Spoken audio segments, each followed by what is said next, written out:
Chama cha Demokrasia na Maendeleo au Chadema kimekanusha vikali kuhusika na kampeni ya ukusanyaji wa michango iliyopewa jina la Funga Mwaka, iliyodaiwa kuanzishwa kwa lengo la kumsaidia mwenyekiti wa chama hicho taifa, Tundu Antipas Lissu, anayeshikiliwa gerezani kwa tuhuma za uhaini.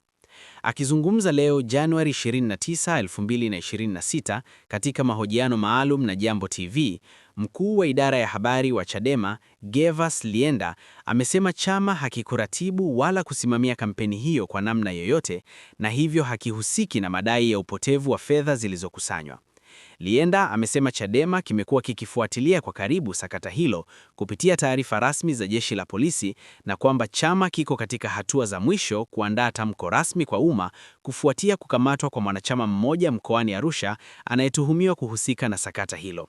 Amesisitiza kuwa Chadema kinaheshimu sheria na hakitasita kuchukuliwa hatua za kisheria na kinidhamu dhidi ya yoyote atakayebainika kuhusika na matumizi mabaya ya jina la chama au la mwenyekiti wake bila kujali nafasi au uhusiano wake ndani ya chama.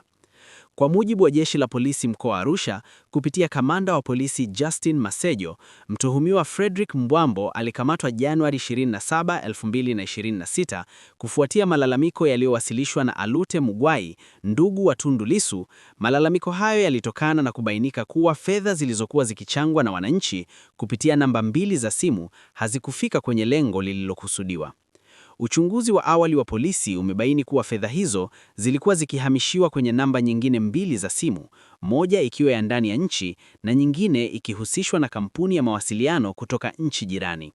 Polisi wamesema uchunguzi unaendelea ili kubaini kiasi halisi cha fedha zilizochukuliwa na kuwabaini watu wengine wanaodaiwa kushirikiana katika mtandao huo. Hatua ya Chadema kujitenga na kampeni hiyo imekuja wakati kukiwa na tuhuma kwamba zaidi ya shilingi milioni 19 zilipotea, jambo lililozua mjadala mpana miongoni mwa wananchi na wafuasi wa chama kuhusu uaminifu na uwazi wa michango ya kusaidia viongozi wa kisiasa. Lienda amesisitiza kuwa chama hakikubaliani na vitendo vinavyohujumu imani ya wananchi na kwamba mchango wa wananchi ni wa thamani kubwa unaopaswa kulindwa kwa uadilifu na uwazi. Wakati huo huo, jeshi la polisi limewahakikishia wananchi kuwa uchunguzi unaendelea na kwamba wote watakaobainika kuhusika watafikishwa kwenye vyombo vya sheria, huku likiwataka wananchi wenye taarifa kushirikiana na mamlaka husika. Wananchi wacharuka mitandaoni. Kanusho la Chadema limeibua hisia mseto miongoni mwa wananchi, ambapo kupitia ukurasa wa Jambo TV Online kumeshuhudiwa mijadala mikali na mitazamo tofauti. Baadhi ya wananchi wameitaja taarifa hiyo kama propaganda za kisiasa, huku wengine wakisisitiza mjadala uelekezwe kwenye masuala makubwa ya kitaifa kama katiba mpya na haki za raia badala ya lawama na tuhuma. Maoni hayo yanaonyesha wazi mgawanyiko wa tafsiri na hisia za wananchi kuhusu sakata hilo, huku mjadala ukiendelea kuchukua sura pana katika anga na siasa za Tanzania.